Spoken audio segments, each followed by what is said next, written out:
নমস্কার বন্ধুরা, আজকে হাজির হয়েছি আরও একটি নতুন রেসিপি নিয়ে। রুই মাছের ঝোল আজকে কমলা লেবু দিয়ে আমি বানাবো।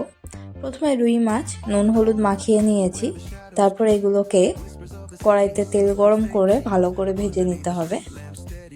এটা সাধারণত কাতলা মাছ দিয়েই ভালো হয়, কমলা কাতলা, কিন্তু রুই মাছ দিয়েও এই রান্নাটা করা যায়। মাছগুলোকে এপিট ওপিট আমি ভালো করে লাল লাল করে ভেজে নিয়েছি। এবার এই ঝোলের জন্য লাগবে একটি মশলা, সেটা আমি করে নিচ্ছি। একটা বাটিতে নিয়েছি আমি আদা বাটা, জিরে গুঁড়ো, ধনে গুঁড়ো আর হলুদ গুঁড়ো। এই মাছের ঝোলে কিন্তু কোনো রকম পেঁয়াজ বা টমেটো কোনো কিছুরই প্রয়োজন হয় না। খুব অল্প পরিমাণ মশলা দিয়েই এই মাছের ঝোল রান্না করা যায়।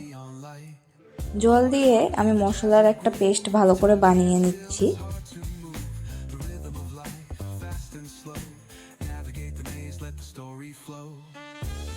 মাছ ভাজা হয়ে গেলে সেই তেলেই এবার আমি ফোড়ন দিচ্ছি একটু তেজপাতা, দারচিনি, শুকনো লঙ্কা আর এলাচ। আপনারা শুকনো লঙ্কাটা নিজেদের ঝাল অনুযায়ী দেবেন। এই রান্নাটায় শুকনো লঙ্কা দিলেই ভালো স্বাদ হয়, কাঁচা লঙ্কা আমি ইউজ করি না। এবার এটাতে আমি মশলার পেস্টটা দিয়ে দিচ্ছি। মশলাটা দিয়ে খুব ভালোভাবে মশলাটা কষিয়ে নিতে হবে। মশলা ভালো করে কষানো হয়ে গেলে শেষের দিকে আমি এখানে দিয়ে দিচ্ছি একটু গরম মশলা। এবার আমি এতে দিয়ে দেব পরিমাণ মতো নুন। এই ঝোলে কিন্তু কোনো প্রকার আলু দেয়া যায় না, আলু দিলে এটার স্বাদ ভালো হয় না, আলু ছাড়াই করতে হয়।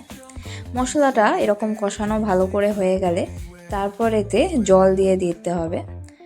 আমি ফুটিয়ে রাখা জলই ইউজ করছি মাছের ঝোলে।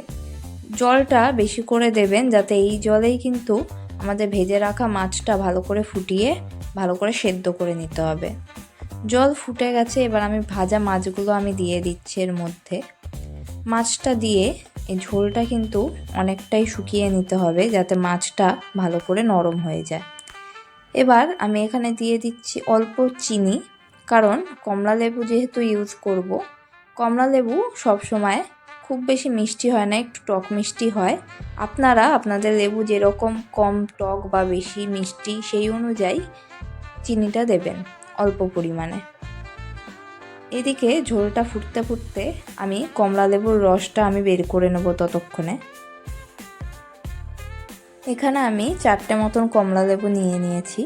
আপনারা যতটা পরিমাণ ঝোল করবেন খেয়াল রাখবেন যে এমনি জল দিয়ে আমরা যেই ঝোলটা করছি ততটা কিন্তু লেবুর রসও লাগবে। 4টে লেবুর রস থেকে আমি এতটা লেবুর রস নিয়ে নিয়েছি। দেখতেই পাচ্ছেন ঝোলটা আমি কতটা শুকিয়ে নিয়েছি। মানে এখানের এই মশলার ঝোল আর কমলা লেবুর রসটা দিয়ে আমার টোটালে যেই ঝোলটা হবে সেই ঝোলটা আমার প্রয়োজন। আর এই কমলা লেবুর রসটা দিয়ে দেওয়ার পরে কিন্তু খুব বেশিক্ষণ ফোটানো যায় না, একবার উতল আসলেই কিন্তু তারপর অফ করে দিতে হবে।